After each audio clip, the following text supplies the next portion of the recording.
Muito bem. Bom, Andréia, como a gente tem aqui, eu tenho outras pessoas entrando, tá, gente? Mas como já deu 19h06, eu vou adicionando as pessoas à sala. Andréia, como temos um amigo seu, eu gostaria de pedir para você fazer a leitura do currículo, fazer as apresentações. Hoje aqui eu sou só mais uma ilustre participante, tá certo?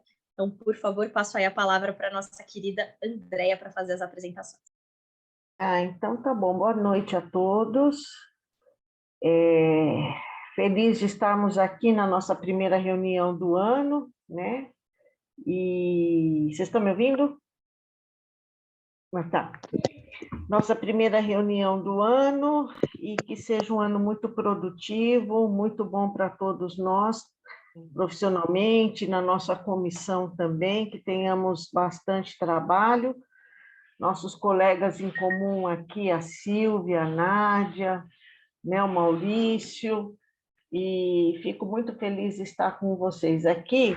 E eu tomei a liberdade de trazer um colega, de convidar um colega de profissão e um amigo que a advocacia me proporcionou. Às vezes a advocacia nos proporciona boas coisas, né, gente? A gente tem que ver o lado bom da nossa profissão. E Dr. Fabiano Rabaneda, advogado atuante no direito de família e das sucessões em Cuiabá, no estado do Mato Grosso, mas com uma atuação no Brasil inteiro, né? E deixa eu pegar teu currículo aqui, Fabiano, e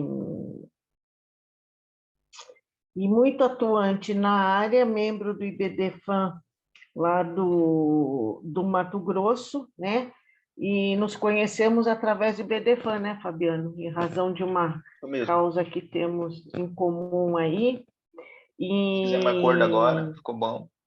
Fizemos um acordo agora, ficou bom, o processo acabou, mas a amizade continuou. Uns 30 milhões de patrimônio, né, André? Hã? 30 milhões de patrimônio envolvido, né? 30 milhões de um patrimônio envolvido, chegamos num acordo, uma tese muito bonita. Eu confesso que em alguns momentos eu queria que essa ação chegasse ao fim para ver o resultado. Nós vamos falar sobre isso hoje. Vamos falar sobre também, isso hoje. Né? Tem tudo a ver, né? Tem tudo a ver. Então, o nosso convidado de hoje, ele é capacitado em alienação parental pela Pontifícia Universidade Católica do Rio de Janeiro, certificado pelo IBDFAM em Direito e Psicanálise, pós-graduado em Advocacia Extrajudicial pela Faculdade Legale e vice-presidente da Comissão das Famílias e Sucessões da OAB do Mato Grosso e diretor de assuntos acadêmicos para a seção do IBDFAM de Mato Grosso. Então, estou muito feliz aqui com tua presença, Fabiano, e passo a palavra para nós conversarmos a respeito de contratos de namoro, né? Seus efeitos, suas implicações e alguns outros assuntos aí correlatos. É uma satisfação muito grande estar falando aí para a 242ª subseção da OAB do Estado de São Paulo. Eu quero cumprimentar a presidente, Fernanda Andrioli, presidente da comissão, e dizer que todos somos irmãos. Então, eu quero adotar um estilo aqui informal, se me permitem, porque já passa das 6 horas aqui, 7 horas daí, a gente já trabalhou o dia inteiro, e quem está aqui são os heróis da resistência, que ainda depois de um dia pesado, ainda tem que se dedicar para aprender. E esta é a tarefa do advogado, e ainda mais do advogado de família. Eu agradeço muito a minha irmã, Andréia, por ter me feito convite, em Cuiabá, falando de São Paulo, já pensou? Que honra, coisa bonita, né? Mas é gostoso de poder dividir um pouco do conhecimento e das experiências, até porque é assim que eu consigo aprender, eu aprendo muito com vocês.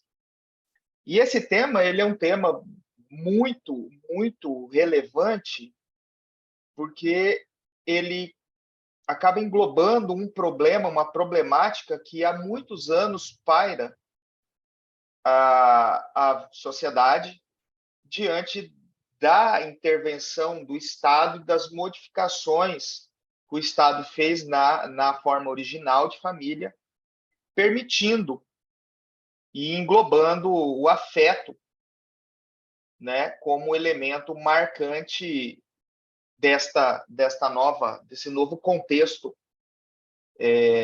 de família. E eu até pensei em fazer alguma coisa mais formal, comecei a fazer uns slides, mas não gostei. Não gostei pelo seguinte, eu queria interagir com vocês diante dos problemas que vocês têm e à medida que a gente vai evoluindo, a gente vai debatendo. O ponto principal dessa discussão, Andréia, ele está envolto realmente em tentar definir e delimitar a segurança jurídica para os nossos clientes quando esses clientes passam a um relacionamento este que, a princípio, não tem nenhuma vontade de constituição de família. Foi a partir de 1996 que nós tivemos a introdução da união estável no direito brasileiro. E a união estável ela veio, a princípio, como um aspecto protetivo. Por quê? Já em 96, nós temos que pensar que a internet ela chegou no Brasil em 94. E eu gosto de colocar o marco da internet, porque olha o que aconteceu de 94 para cá, até em termos de entendimento que o STF é um tribunal constitucional, porque até então ele era um tribunal que nós sabíamos ele como um tribunal recursal. O amadurecimento do STF, diante das causas de repercussão geral, diante dos filtros, colocou ele numa posição, em tese, de tribunal constitucional. Então, em 96, nós tínhamos um sistema ainda enraizado, patriarcal, patrimonialista, Constituição de 88, muito pouco utilizada esse aspecto constitucional, e nós tínhamos, então, aquele homem que saía de casa e estabelecia, então, uma família, uma nova família, sem fazer o casamento, sem realizar o casamento. Nós temos que entender, inclusive, que naquele momento vigia a separação, requisito prévio para o divórcio, separação 2 anos. Que é o divórcio, veio com a emenda constitucional 66, que deu mais liberdade, então, aos cônjuges no sentido de se divorciar. Então, eu analiso que ele veio para proteger a mulher, esta dona de casa, não trabalhava, e então, diante desta nova convivência, passou-se a integrar o que nós chamamos de presunção de esforço comum. Nisso, nós tivemos a evolução do direito, vindo com o Código de 2002, Código Civil, que já nasceu velho, porque o Código Civil ele faz menção realmente muito pouco sobre união estável. A gente tem quase cerca de 50 artigos para falar de patrimônio e 2 artigos para falar de patrimônio na união estável. Vindo ao revés da sociedade. Por quê? Porque a sociedade ela passou por determinadas transformações com que antes nós levávamos décadas para uma transformação social e hoje a gente leva semanas. Isso, obviamente, fruto de um acesso à comunicação promovido, no meu ponto de vista, pela internet. Eu estou falando com vocês a 2.000 quilômetros de distância, estou no centro geodésico da América do Sul. Isso significa que a 2.000 quilômetros estão vocês e a 2.000 quilômetros está o Pacífico, um grande ponto exportador de soja, milho, algodão. Se a gente conseguir atingir o Pacífico, você pode ter certeza que o Brasil vai se tornar uma potência inigualável. O problema é a Cordilheira dos Andes. Feito esta visão, com o Zoom, eu consigo estar falando com vocês de uma maneira instantânea. E este fluir nos permite ter acesso a diversas formas de conhecimento. E isso fez com que a sociedade se tornasse dinâmica. se a sociedade se tornasse líquida. Zygmunt Bauman fala sobre, então, da liquefação da sociedade. E o que é essa liquefação social? O que ele está querendo dizer com liquefação social? Ele está dizendo que, está pontuando que as pessoas querem viver o dia de hoje como se o hoje fosse acabar, mas poder usufruir do amor. De certa forma, há uma incompatibilidade desse usufruir do amor, porque o casamento, ele estipula deveres conjugais. Maurício, observe que o casamento, ele nos coloca deveres de fidelidade, dever de ajuda mútua. Mas as pessoas não querem. Elas querem ter a segurança do relacionamento, de não ficar sozinha, e isso tem sido um emblema, não posso ficar sozinha, mas elas não querem a responsabilidade. E isso faz com que as relações sejam muito efêmeras, tudo é muito rápido. Do mesmo jeito que hoje eu posso ter um relacionamento, amanhã eu já não quero mais. E essa liberdade hoje é muito fácil, porque basta eu dizer terminei. E esta informalidade acaba fortalecendo os elementos da união estável. Porque o que é a união estável? Convivência pública, contínua, duradoura. Isso aí o namoro tem. Convivência pública, sou namorado. Contínua, estou namorando há 3 meses. Duradoura, estou namorando e a gente não briga. Eu não tenho lapsos, eu estou convivendo. Só que, e aí eu tenho um elemento subjetivo que é o ânimo de constituição de família. André, eu lembro que quando a união estável chegou no Brasil, né, que a gente trouxe isso para o ordenamento, lá em 96, as pessoas falavam, tem que ter 2 anos, já era união estável. Se a gente fixava jurisprudencialmente um período para a união estável, André. Então, assim, eram 2 5, anos era, né? 5 anos. A gente tinha alguns limites. E olha que coisa, a pessoa ela iniciava um relacionamento, ela tinha filhos até e não era união estável. E hoje a jurisprudência amadureceu de tal forma que a gente não tem limite temporal. Basta que eu tenha ânimo de constituição de família. Então, eu posso... Lembrando, você me permite, Fabiano, claro, dos novos conceitos, do novo conceito de família, né? Sim. Com essa abrangência desses novos conceitos de família. Porque o que é família? A Constituição fala, família é o homem e mulher, ela traz essa expressão. Mas nós agasalhamos o afeto, e eu tenho inúmeras formas de família em que há preponderantemente o afeto, o gostar, que é isso que nos faz ser humano, né? O afeto e a Constituição também, para ter essa abrangência do conceito de família, a gente vai para os princípios, né? Dignidade da pessoa humana, igualdade. Então, vai havendo essa soma desses elementos da Constituição para chegar nesses novos arranjos familiares. E o que é princípio? Princípio é princípio porque ele não muda. O princípio, ele se torna princípio porque ele está ligado diretamente às condições básicas de sobrevivência humana dentro desse planeta. Então, quando eu falo de um direito fundamental, eu estou atrelado a um princípio. E olha que nós já discutimos direito fundamental de 6ª, 7ª geração, porque a gente dividiu os direitos fundamentais em gerações. E lá atrás, como direito fundamental de 1ª geração, direito à vida, eu tenho o direito à família. Claro que esse direito depois ele foi incorporado aos direitos sociais de 2ª geração, direito ao meio ambiente, 3ª geração, e tratamos dos direitos, eutanásia, por exemplo, que é um direito correlato à família. Então, por onde você for transitar, de certa forma, a gente está falando de direito de família. E tudo isso fez com que, de certa forma, a gente encontrasse uma insegurança enorme dentro das relações patrimoniais, porque aí eu preciso unir o útil ao agradável. Se você pegar a origem da família, da sociedade e do Estado, lá atrás, foi escrito em 1800 e alguma coisa, por Engels, ele diz o seguinte, que o homem, a sociedade trocou a gens né, o patrimônio, porque por que surgiram o contexto da família, se a gente for analisar? Porque o meu patrimônio tem que ficar entre os meus genes.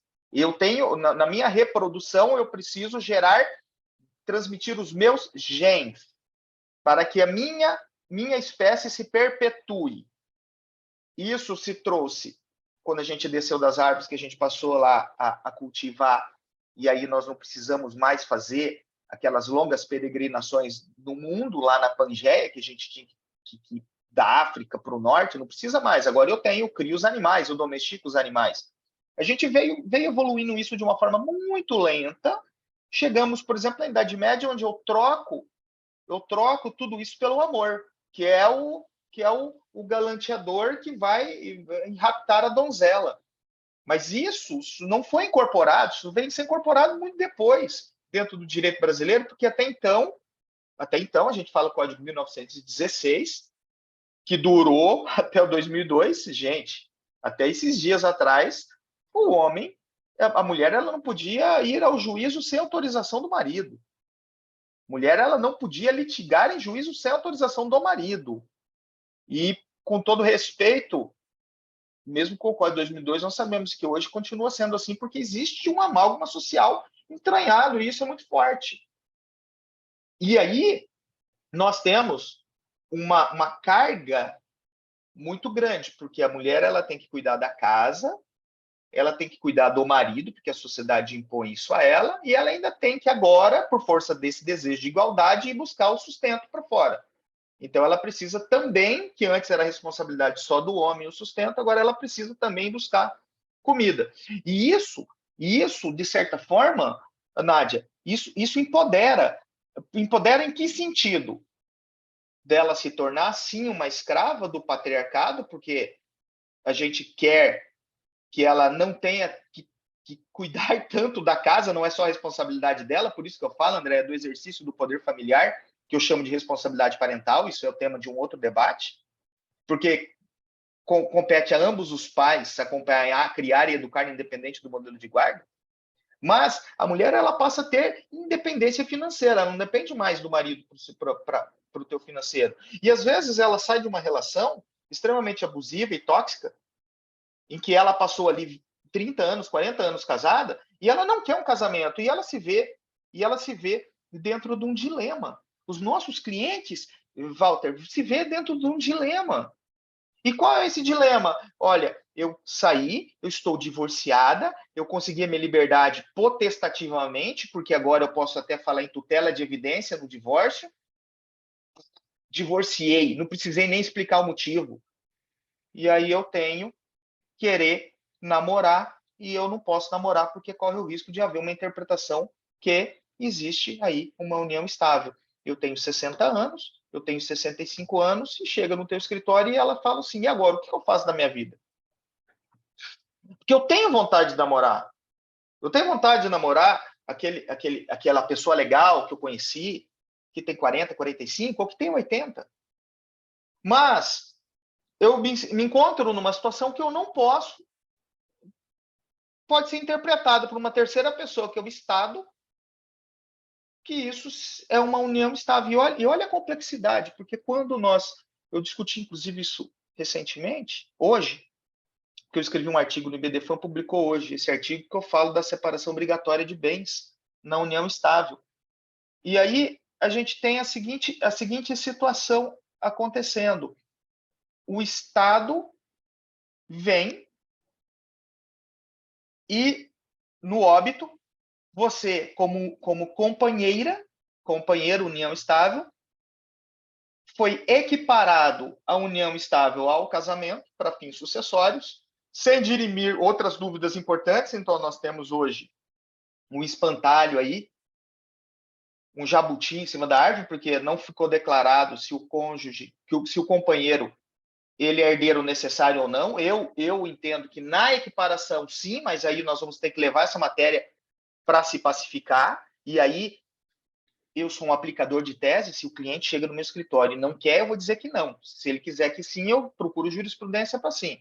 A minha opinião não vai importar pro caso. O advogado, ele tem que articular tese, ele tem a sua opinião ele expressa dentro do contexto acadêmico, mas a gente tem que encontrar a tese. Então, chega lá no teu escritório e fala, não, eu sou herdeiro, e está a companheira ali, e o papai deixou um testamento com 100% dos bens para mim.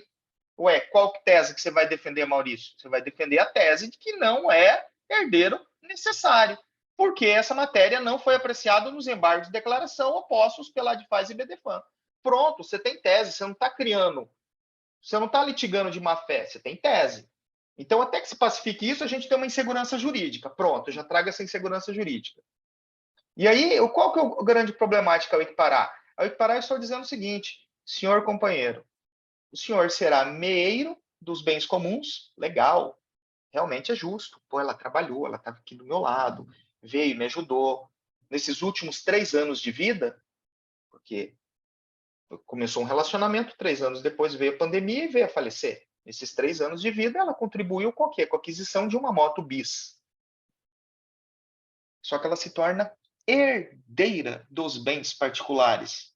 E aí, aquele nosso cliente que tem 30 milhões de reais de patrimônio, ela vai ser considerada no mesmo patamar e no mesmo nível que o filho. E vai ter que dividir com o filho o patrimônio. Não tem outro jeito. Isso é fato. Porque é herdeiro de bens, é meeiro dos bens comuns e herdeiro dos bens particulares, que são aqueles havidos fora do casamento por doação. Ah, mas eu vou, Maurício. Eu tenho 60 anos, estou iniciando uma união estável com uma moça de 55 e eu vou fazer uma separação no cartório. Vou falar que a nossa união estável ela é separação de bens. Wait, legal, né? Ah, legal. Se você for dissolver a união estável lá na frente, tem que presumir esforço comum. A presunção, ela tem o salário dela, eu tenho o meu, aqui ela não botou dinheiro. Perfeito, mas se você morrer, o regime de separação convencional, que é diferente do regime da separação legal que vem da lei, os mais de 70. Aqueles que precisam de suprimento judicial para casar, tá? Então, o legal, ok, não é nada. Tem que provar esforço comum na aquisição do patrimônio. Mas na convencional, não. Então, ela não será meeira porque ela não juntou patrimônio, mas ela será herdeira como seu filho, dentro do patrimônio de 30 milhões, André. E aí, a pessoa, na hora que ela vê isso, ela desanima de ter um relacionamento. E aí, nós vamos começar a ter, nós passamos a ter pessoas vivendo sozinha, porque já tiveram uma decepção amorosa do primeiro casamento e elas não querem trazer problema para os filhos, elas não querem ter que dividir patrimônio, elas não querem ter que fazer um testamento, Silvia. Elas não querem ter que fazer um testamento porque elas sabem que, como a questão ainda não restou dirimida pelo STF, e existe uma tendência de se equiparar realmente a união estável ao casamento, por mais que ela faça um testamento deixando 100% da parte disponível para os filhos, se for considerado que o companheiro é herdeiro necessário, o testamento vai até a parte disponível, os outros 50% vai ter que entrar para a herança. Olha a complexidade que nós estamos. Então, a gente fica pensando, como que eu vou resolver isso? E há muito tempo as pessoas tentaram buscar mecanismos de fazer uma escritura pública no cartório, dizendo que o que elas têm não é um relacionamento. Aí eu falo para você, Nádia, olha o problema, Nádia. Olha o problema que acontece. Eu vou fazer uma escritura pública no cartório dizendo que eu estou com aquela pessoa e a partir desse momento, então, vai ficar registrado como se fosse uma união estável. Por quê? Porque a união estável não se comprova documentalmente, ela se comprova por fato. Ela se comprova por fato. E o fato é o ânimo de constituição de família. Esses dias eu fui fazer uma trilha, um lugar muito bonito, Vila Bela da Santíssima Trindade, recomendo que vocês procurem aí. Lugar lindo, venha para o Mato Grosso. E aí, a gente estava discutindo e eu perguntei, a moça lá, toda feliz, toda animada, virou e falou assim, eu sou convivente, eu sou companheira dele. Ele falou, não, você é minha namorada, eu te apresento como namorada. Então, veja, e aí falta o ânimo de constituição de família, porque qual é o tractatus? Qual que é o trato? Se eu vou entrar com uma ação de reconhecimento socioafetivo para uma criança, o que eu procuro neste relacionamento para provar o relacionamento, a socioafetividade, a paternidade socioafetiva? Como que eu vou provar isso, André? Pelo trato. Ele sempre me chamou de filho e eu sempre o vi como pai. E aí, por óbvio, filho-pai, há um relacionamento socioafetivo. A criança terá 2 pais, 4 avós paternos na certidão de nascimento, sendo impossível discriminar qual é o biológico e qual é o socioafetivo. Então, o trato na relação também é importante. Mas as pessoas, elas têm medo de conversar sobre isso, elas não querem conversar sobre isso. E aí a informalidade traz a insegurança, porque na cabeça do varão, do homem, é namoro.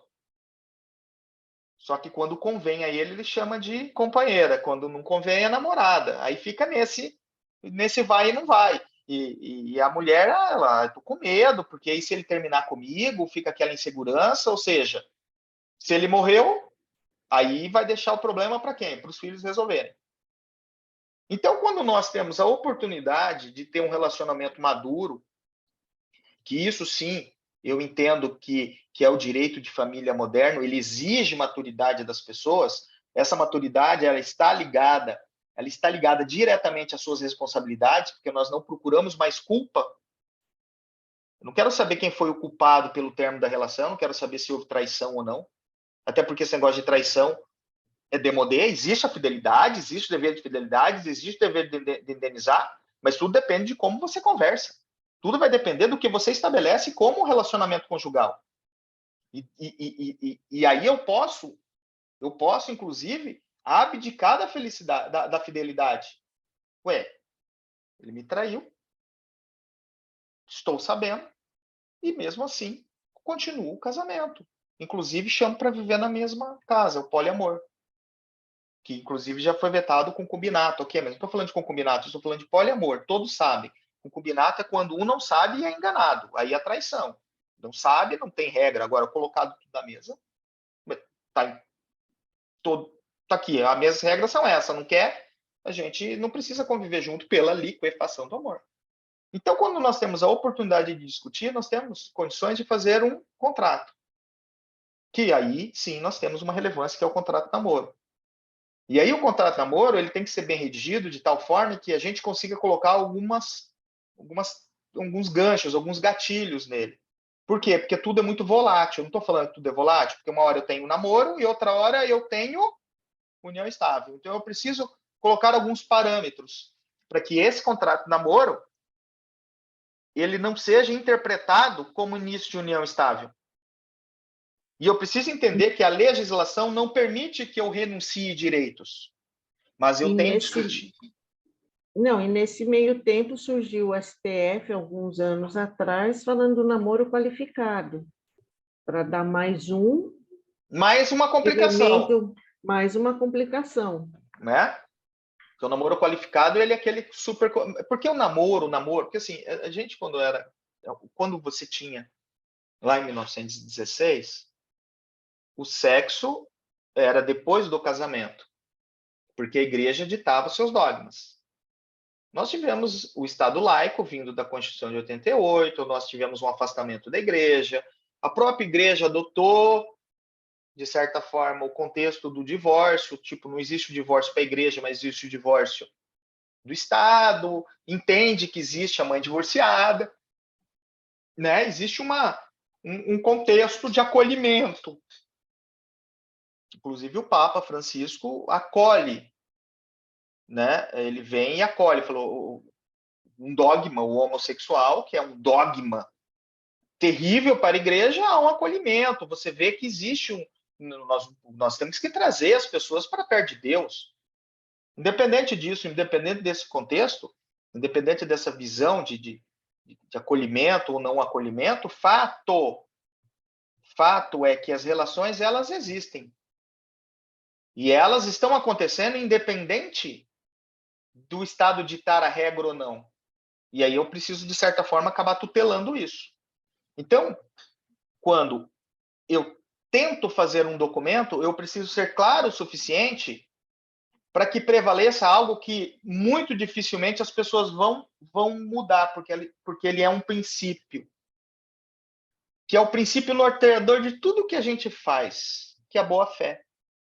Claro que hoje a boa-fé se encontra extremamente contaminada, tanto que nem mais o escrito e combinado é feito. Quantas vezes nós já fizemos acordo, Walter? Você faz um acordo dentro do processo, através de uma petição conjunta. Isso acontece muito em família. Você faz o acordo, Silvia, protocola, e se você não renuncia ao prazo recursal, cara, a parte apela. E o tribunal reforma. Cara, eu fiz um acordo, você assinou, agora você está dizendo que se arrependeu, tem nulidade? Não, estava consciente? Estava. Ela disse que se arrependeu. E aí, por um contexto de economia processual, para evitar o novo ajuizamento de uma ação de guarda, muda tudo. Mas, ainda assim, nós temos que entender que a boa-fé deve prevalecer dentro das relações. E o contrato de namoro, ele firma um posicionamento dentro dessa boa-fé e do pacta sunt servanda. Os pactos devem ser cumpridos, fazendo força obrigacional para aqueles que contratam. Não contra terceiros, mas ao menos para aqueles que contratam. Eu tenho situações, por exemplo... É um ato jurídico, né? É um ato jurídico. Perfeito. Né? Todos os elementos do ato jurídico fazem Sim. parte de um contrato. Eu poderia discutir renúncia de direito, por exemplo. Eu não posso renunciar a alimentos. Não posso renunciar. Só que nós estamos discutindo já a causa de não processar, de colocar no pacto antenupcial uma condição de não processar, em que a parte ela não pode processar pedindo alimentos. Não é uma renúncia, porque a lei veda a renúncia. Mas eu consigo, já hoje, trazer para o pacto antenupcial a causa não petendo, ou seja, você não vai pedir alimentos em caso de dissolução do nosso casamento, ou em caso de traição. Não tem culpa, mas se ficou lá traído, você que traiu, fica claro, eu quero uma indenização por dano moral de 200 mil. Isso a gente... O tabelião, ele tem que, obrigatoriamente, ele não julga, ele transcreve os atos declaratórios. Se é um ato declaratório que não encontra vedação expressa na lei, ele tem que fazer. E aí nós vamos brigar depois. Depois é depois. Mas você avisa o teu cliente que isso é um objeto de discussão. E aí eu faço uma reunião no Zoom, André, nós vamos ler o contrato, está aqui a parte, a Silvia que está assinando, junto com o Maurício, vocês concordam? Ela diz que sim, ela balança a cabeça, ele diz que sim, e o juiz vai olhar para isso, porque hoje nós temos o elemento da videoconferência que dá segurança para o ato. Não, a Silvia, realmente, aqui ela aparenta estar em plenas condições, então ela teria que me arrumar um laudo psiquiátrico, no sentido de demonstrar que ela não tinha essas condições para poder assinar o contrato. E dentro dessa visão, eu quero compartilhar com vocês, se vocês me permitirem. Anfitrião, você autoriza eu a compartilhar? Sim. Tá. Pode compartilhar. Ainda não consigo. Eu preciso da autorização do Zoom, tá? Isso. Porque aí eu quero compartilhar com vocês. Quem está aqui hoje vai ganhar de presente um contrato de namoro. Então, nós vamos ler aqui um contrato de namoro. Eu tenho quanto tempo, André?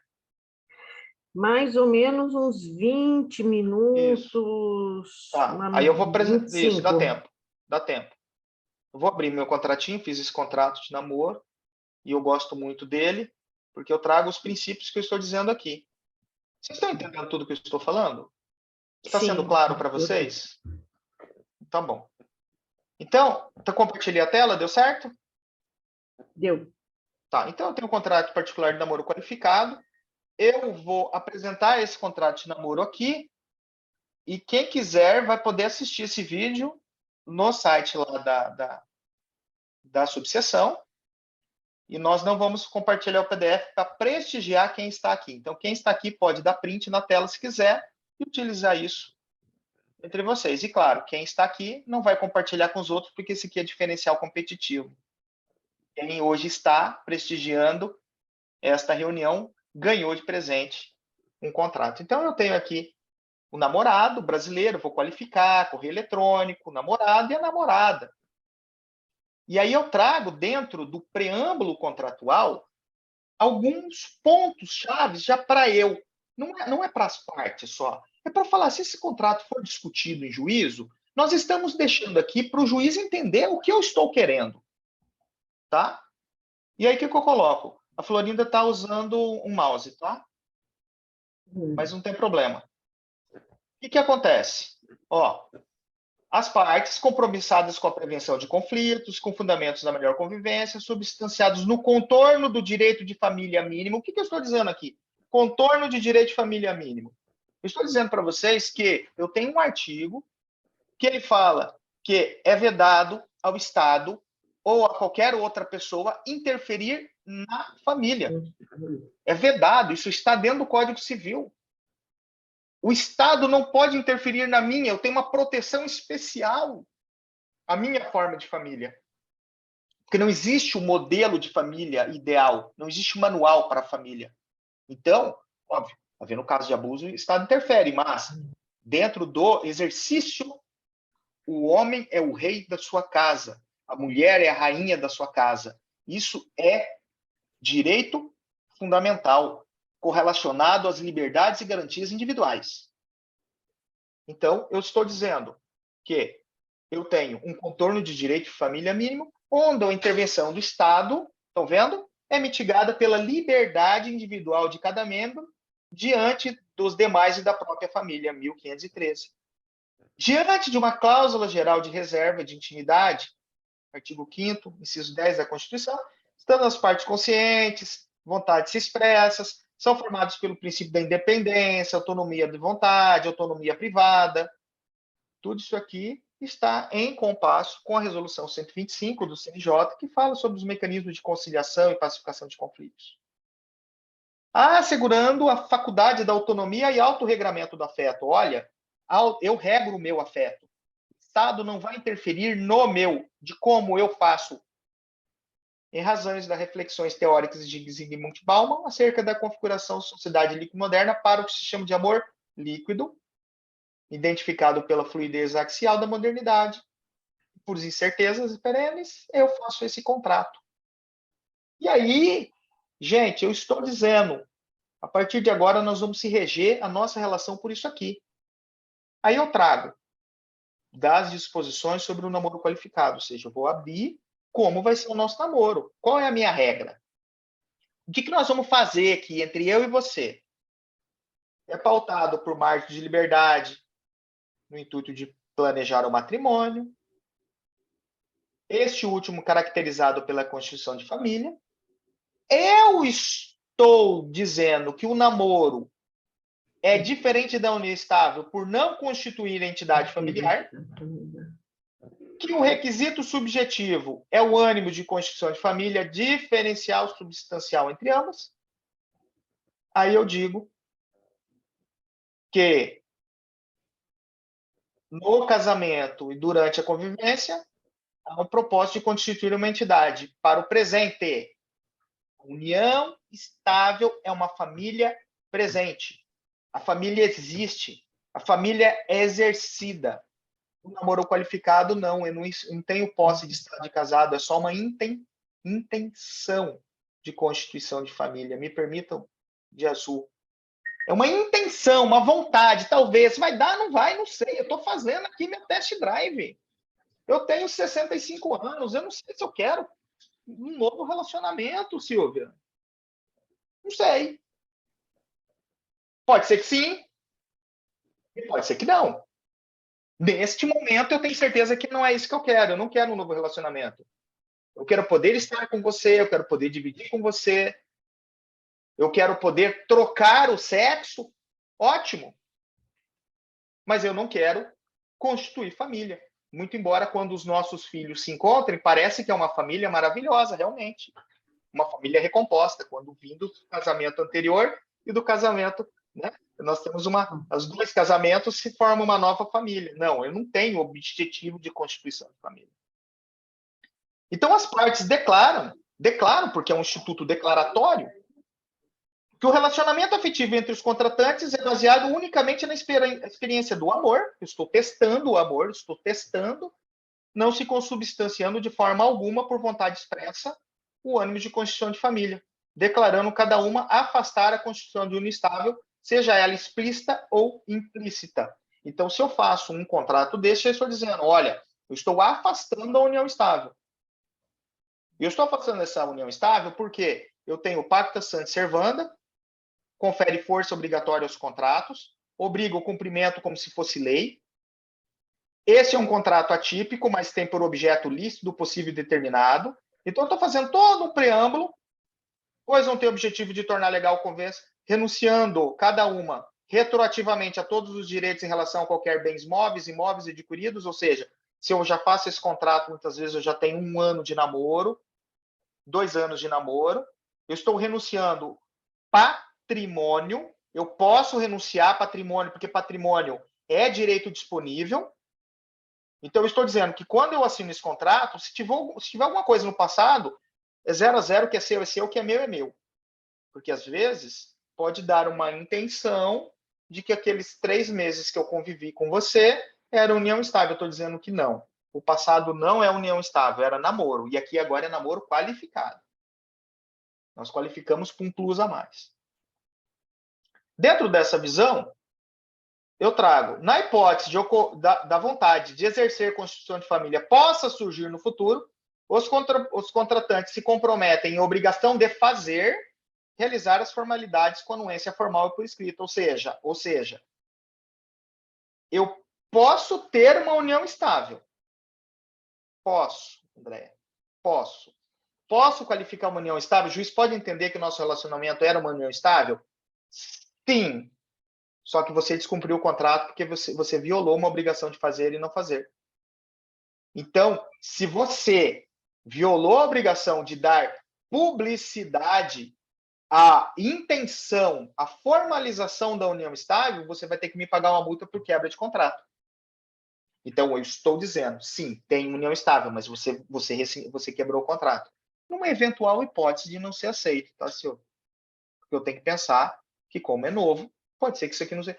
Mas entre nós aqui, Nádia, entre nós aqui, contrato de compra e venda, a gente faz o contrato, assina tudo bonitinho, o juiz dá uma interpretação diversa. Então, dentro do direito, a gente sabe que nada é 100% garantido e seguro. Nem mesmo a paternidade biológica. Por força da paternidade. Oi, licença, eu tenho 2 perguntas para fazer. Por favor. Claro, como faz. você não abordou ainda, a gente tem um estado onde muita coisa acontece, inclusive nada, né? Mas aí no caso de contratos de namoro, pode ser estabelecido também questões como gravidez, doenças. A traição, acredito que sim, né? E eu entendo outra que sim. questão, Desculpa. porque Eu tem respondo essa, depois eu respondo a outra. né? Tem relação? Sim, o contrato Você não de me confunde. namoro, ele pode ser usado como marco para uma possível união. Deu certo, a gente se ama, agora a gente está preparado para casar, oficializar. Ele pode ser utilizado como marco? Tá. São essas 2 questões que eu tenho. Primeiro, ele pode estipular as condições como gravidez, inclusive como um gatilho de vontade. O que eu não posso é trazer para dentro do contrato um objeto ilícito. Por exemplo, em caso de gravidez, você fica obrigado a tomar. Eu não posso obrigar, por exemplo, a autonomia do corpo da mulher. Em caso de relação sexual sem camisinha, você tem que tomar obrigatoriamente a pílula no dia seguinte. Eu posso fazer isso. Por quê? Porque eu estou violando um direito fundamental da autonomia da mulher ao corpo. Eu não posso obrigá-la a tomar um anticonceptivo. Não posso. Não posso colocar dentro de um contrato de namoro que a mulher vai praticar um aborto, porque o aborto ele não é autorizado no Brasil. Mas eu posso colocar dentro do contrato de namoro prevendo que o contrato ele deixa de ter validade em caso de gravidez. E aí a união estável ela vai se comprovar pelo fato, se realmente há o ânimo de constituição de família. Agora, Ô, Fabiano, eu posso. Só um minuto, Nádia. Só para. Tá. Sim. Era só para fazer um gancho com isso que você está falando. Ele não pode falar isso referente à mulher, mas ele pode manifestar a vontade dele no sentido de não tenho pretensão em ser pai e utilizarei os métodos necessários para que isso não Pode. aconteça. Pode. Ok. Inclusive, pode deixar até configurado e consignado essa intenção, porque um dos grandes problemas que acontecem hoje é que há um grande momento de dissolução, porque, assim, à medida que a gente tem essa sociedade líquida, a mulher acabou indo para o trabalho, se dedicando ao emprego, nós sabemos que o patriarcado exige dela, e ela, cada dia que passa, ela foi deixando para ter o filho cada dia mais tarde. Então, acontece um determinado momento, e nós temos o fenômeno da menopausa, nós temos os embriões da mulher, que eles, diferentemente do espermatozoide, que é uma produção constante, os embriões já são formados a partir da adolescência. E aí a mulher fala, não, eu preciso de um filho. Eu tenho desejo de ser mãe, eu quero ser mãe. E o cara fala, não, eu não quero. Ótimo, cada um vai para um lado. Então há uma dissolução, e aí nós temos diversas formas, inclusive com inseminação, fertilização in vitro, nós temos inúmeras formas disponíveis hoje. Agora, pode deixar claro, mas e se acontecer, Nádia? Porque pode acontecer, nenhum método contraceptivo é 100%. Pode acontecer. E se pode acontecer, eu posso prever? Posso, desde que eu não fira nenhum tipo de direito fundamental ou disposição em lei. Qualquer contrato que eu fizer, essa cláusula vai ser nula. Se o banco, se é pessoa física, empresta o dinheiro para a Silvia a 17% ao mês, obviamente que o nosso contrato vai ser inutilizado. Por quê? Porque eu não posso emprestar dinheiro a mais de que 12% ao ano, sob pena de anatocismo. Eu estou praticando um crime, inclusive, contra a ordem financeira, não é permitido. Então, óbvio, nosso contrato vai ser invalidado. Jogo do bicho. Mas o jogo do bicho não invalida o contrato de trabalho para quem trabalha com o jogo do bicho. Há uma discussão, inclusive, sobre isso, porque o trabalhador ele trabalha de boa fé. Muitas vezes são pessoas que pegam essas pessoas que com conhecimento muito pequeno, não tem conhecimento do que está fazendo, e acredito que estão trabalhando até num negócio lícito pelos usos e costumes que o jogo do bicho é entranhado dentro do costume brasileiro. Talvez hoje não. Estou usando um exemplo de talvez de 10 anos atrás. Tá?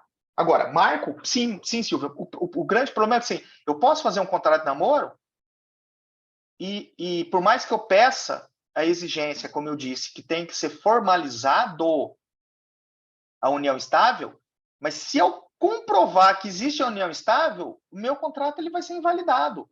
Eu descumpri uma cláusula, que foi de não oficializar, informar.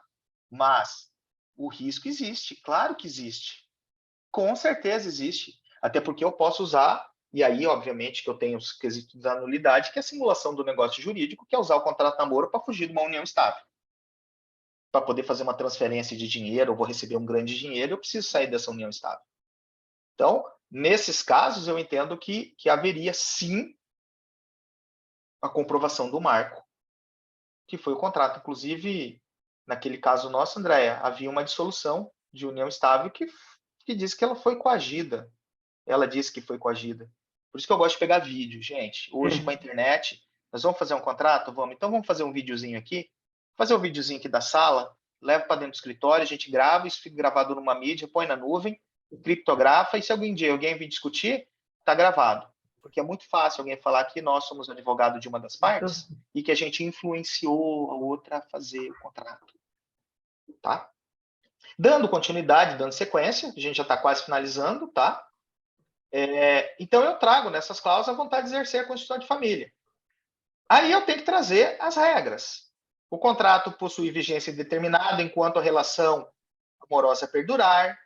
Fica estabelecida como início formal da relação a data de assinatura. A parte reside em moradia apartada e arcam separadamente com o próprio sustento, mas eu posso colocar também que eles podem coabitar na mesma residência, podendo dividir despesas inerentes à moradia. Tá? Sem que esse ato represente finalidade de constituição de família. Na pandemia, nós tivemos diversos namorados morando um na casa do outro para um não contaminar o outro. E eram namorados e nunca tiveram a intenção de constituição de família. Aí, porque ele está morando junto, tá vendo? A vizinha já casou. Não, só estava protegendo da pandemia. A cláusula anterior não impede que causalmente passem a permanecer por algum tempo na residência sem que configure interesse de constituição de família, porque às vezes ficou 15 dias na residência, já virou união estável. Não, estou dizendo que ainda não. Os contratantes estabelecem que a vida comum será regulada pelo princípio da igualdade, cabendo cada parte atender suas próprias despesas e contribuir nas despesas comuns. Ó, o Caio Castro aqui vai ter que dividir a conta. Ou eu posso colocar que não vai dividir a conta. Eu posso dizer que, por uma questão de gentileza, ela irá pagar a conta. Estou estabelecendo isso contratualmente, uma obrigação de fazer de quesitos patrimoniais, André. Não tem nada. Eu posso estabelecer isso aqui e aplicar uma multa. No dia que você não paga a conta, você ganha uma multa.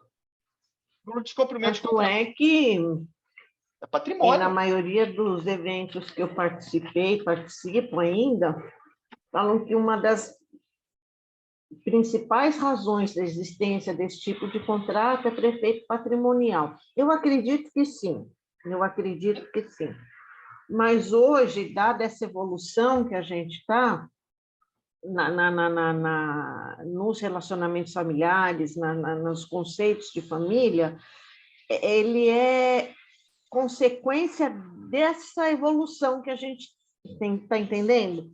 Não ficou só restrito a questões patrimoniais, tem também, mas não é o único elemento que faz com que as partes busquem esse tipo de contratação. Você tem regras, por exemplo, eu vou dar uma adiantada aqui. Por exemplo, em eventual término definitivo da relação amorosa, qualquer perfil social ou plano de serviço assumido conjunto deve ser dissolvido. Internet comum, eu coloquei ela como dependente.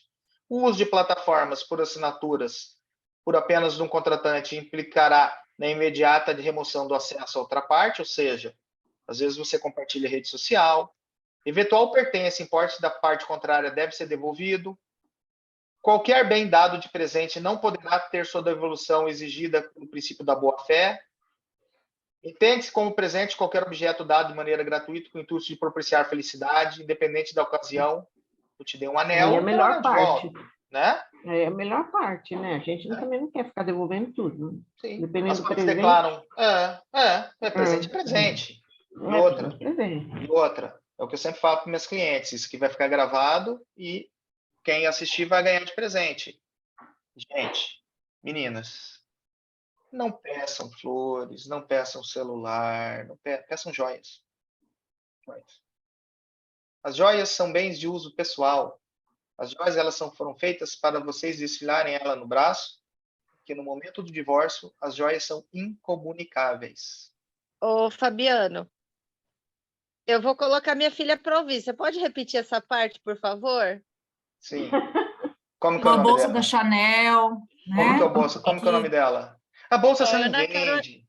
Ana Carolina. Vende. Agora vende? até é porque eu gosto de ouro. Bolsas de grife. Ana Carolina, nada de pedir, coisa.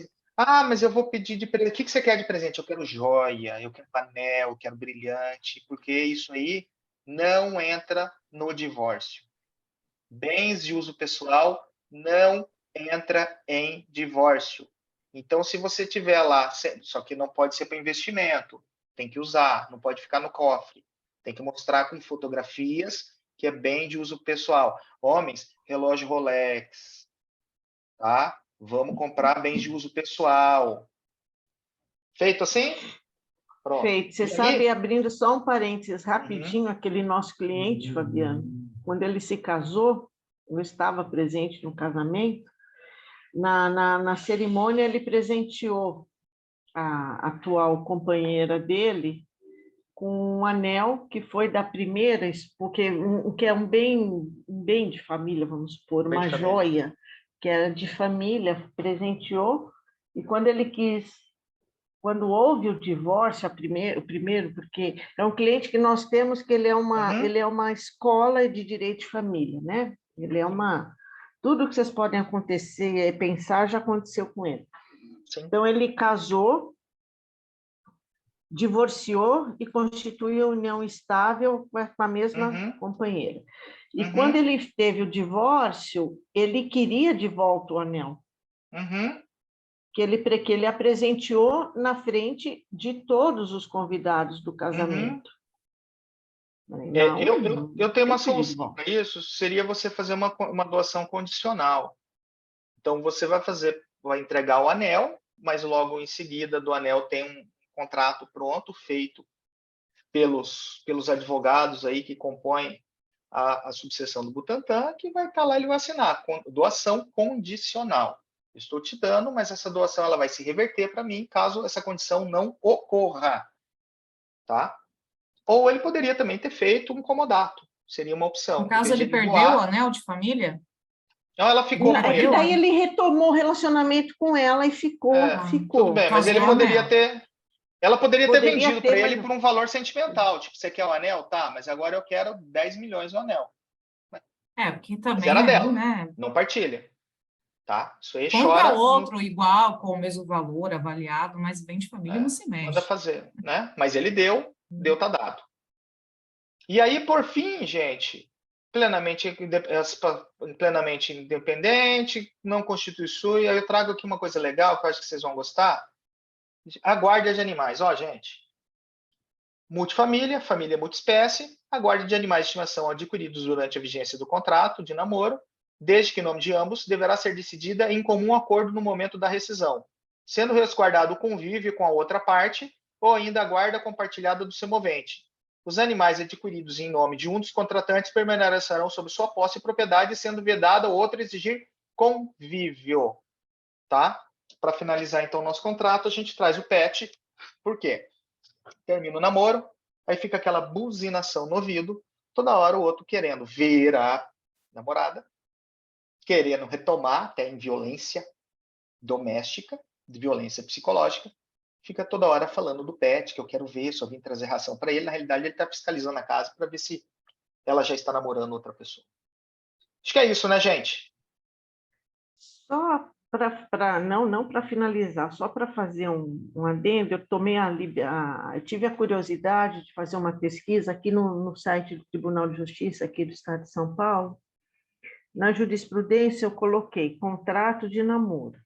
Apareceram só 11 acórdãos. Só 11. No nosso banco de sentenças, nenhuma sentença com contrato de namoro. E no STJ, 2 decisões monocráticas apenas, né? Ainda sem nenhum RESP, nada, e uma delas, da ministra Nancy Andrighi, que era uma união estável e estavam querendo descaracterizar para o namoro, porque houve durante um período um contrato de namoro feito, né? O cerne da questão, o raciocínio partiu disso, né? Que acho que não estou querendo ter uma visão simplista, mas o contrato de namoro é prática que não é capaz, por si só, de afastar as consequências da união estável, pois, como dito, este é um fato da vida, aquilo que o Fabiano falou, né? Da comprovação, do fato. Uma construção afetiva que não pode ser ocultada ou neutralizada por um mero contrato, uma mera declaração de vontade. Porque, nesse caso em concreto, né, foi caracterizada uma união estável. Então, assim, é um assunto que não é novo, mas também ainda não está sendo enfrentado pelo nosso judiciário. Eu até falei esses dias, eu escrevi um artigo bem legal, deu a ideia, né?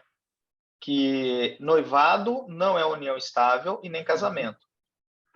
Estou com um caso que nós estamos discutindo e, assim, o trato era noiva, minha noiva. E, realmente, o noivado ele é uma projeção futura ao casamento. Então, qual seria... O que é seguro, doutrinariamente seguro, é você noivar. Noivado, ela é minha noiva. Se você faz um contrato de namoro, você não vai chamar ela de companheira, você vai chamar ela de namorada. Os nomes importam. Dentro do direito de família, eu não chamo menor, eu chamo criança ou adolescente, doutrina da proteção integral. O menor é pequeno, situação irregular, Código Melo de Matos. Então, eu sou advogado especialista em direito de família. Eu conheço dos princípios, eu conheço do que eu quero. Então, você vai orientar o teu cliente. É namorado, é noiva. Noiva, eu não quero fazer contrato, eu não quero falar com ela, porque eu tenho medo de apresentar um contrato desse e ela me deixar. Você não faz um noivado, então compra um anel e dá para ela, faz a festa de noivado e passa a chamar ela de noiva. Pronto, é noiva. Porque pode ser que você case com ela. Eu gosto dela. Eu tenho medo de casar, ok? Noiva. O noivado serve para isso. Serve um tempo necessário para você refletir com um pouco mais de liberdade que o namoro não entrega, que é o namoro qualificado. Porque o noivado ele foi criado para as relações, para o homem poder chegar um pouquinho mais perto da pretendente. E aí conhecer a família, de ter um compromisso mais sério. Ele não vai galantear as outras. Existe até um dever de fidelidade dentro do noivado. Tá? Então seria realmente uma opção noivar. Cuidado, moças, com o noivado. Noivado de 2, 3 anos, 4 anos, 10 anos. Tá? Até o esponsais foi tirado do Código 16 e agora é doutrinário, porque antigamente você tinha que pagar os esponsais, né? Hoje não tem mais. Então eu tenho que provar, inclusive, que a festa de casamento. A frustração pela festa de casamento. Exatamente. Gostaram? É isso. Eu acho bom. que a gente conversa bastante nas nossas reuniões e sempre é interessante o nosso debate e trazer pessoas de fora, dar um frescor. Eu acho que essa é a palavra que eu vou usar, né? Porque a gente tem membros que participam muito e a gente tem um debate muito grande, muito caloroso, muito engrandecedor. E é essa sensação do frescor, do ouvir alguém de fora, de ver a dica, de ver a prática, de ver o olhar do outro, eu acho que é importantíssimo, é super enriquecedor para a nossa reunião. Hoje, inclusive, a gente está com uma sala cheia, né? Nem todo mundo pode, mas eu até ia falar para a Andréia para a gente tirar uma foto, então quem tiver interesse aí de abrir a câmera para participar da nossa fotinho oficial, vamos mostrar. Tô mandando um Insta aí para vocês me marcar, tá? Uhum. Deixar vocês me marcarem. Ah, tá bom. Então, eu acho que é isso. É importantíssimo essa conversa, é muito interessante. E muito obrigada, né? Eu acho que é o que mais a gente tem que fazer é agradecer por essa noite, por essa palestra que foi incrível, que com certeza foi muito bom e enriqueceu muito a nossa profissão, os nossos conhecimentos e todo mundo tem aqui muito que agradecer. Então, me agradeço façam também. um rostinho bonito, eu vou tirar uma foto para nós. Muito bem. É isso, Andréia, finaliza? Posso finalizar. Agradeço muito, Fabiano, e esse assunto, como outros puxam, né? Eu já fiquei pensando em outros temas aqui sobre os quais nós podemos conversar. E fique à vontade, quando você quiser também aparecer, pode nos chamar, da mesma forma que nós iremos chamá-lo também, com certeza, né, Fernanda? E para que a gente possa criar esse intercâmbio, porque você estava falando do noivado, nós temos ainda também muitas diferenças regionais, como eu também falo, né, na minha comissão de Direito do Consumidor. A gente, quando fala em consumo, fazendo um paralelo, a gente pensa muito nos nossos grandes centros, onde nós estamos. E tem aquele consumidor daquela população ribeirinha, né? Da compra do catálogo, da compra porta a porta. E a mesma coisa no direito de família, quer dizer, são valores distintos, né? A gente trata muito aí com questões de valores, de íntimo. Então, gente, que o namoro é importante, o noivado é importante. Hoje em dia a gente fala em noivado, né, no nosso meio. Nossa, mas que coisa cafona, nem existe mais. Então, são temas assim que são muito fascinantes por essa razão, né? Quando a gente lida com o ser humano, o sentimento, fica o debate e a nossa atuação, ela fica muito mais rica. Então, eu te agradeço muito e foi muito enriquecedor. Eu não sei como que você vai poder compartilhar essa minuta aí do contrato, mas Só quem viu aqui. Hã? Só quem viu aqui hoje. Só quem viu aqui, quem viu, exatamente. Viu. Quem não viu, não vê. Se eu compartilhava, tá, legal, sim. Mas eu acho assim, é um esforço de quem está aqui, também né? Acho. É uma pérola tão bonita, né? Tem coisa assim que a gente faz, mas isso é assim, quem está aqui é Silvio, Maurício, né? O Walter, a Nádia, André, todo mundo que está aqui merece ter um presente exclusivo, uma joia. E então agradeço muito, né? E foi muito enriquecedor. E por mim podemos encerrar. Então, perfeito. Eu agradeço aí a participação de todos, tá? Para quem não participa ainda das nossas reuniões, toda última quarta-feira do mês, então mês que vem, 26 de maio, é a última quarta-feira do mês. Estão todos convidados. Algumas dúvidas no nosso grupo sobre como faz para ser membro. Membro tem que participar de pelo menos 3 reuniões consecutivas, hein, gente? Tem gente que pediu para ser membro e não está aqui. Então, fica difícil. Nomeado só por ser nomeado, não fazemos. Então, agradeço a todos pela participação, principalmente o doutor Fabiano, é muito enriquecedor. Vamos continuar trocando as nossas figurinhas. E na última quarta-feira do mês que vem, estamos de volta. Muito obrigada, gente, pela participação de todos, principalmente o doutor Fabiano. E aguardo em breve nossa reunião. Tchau, tchau, gente. Obrigada, boa noite.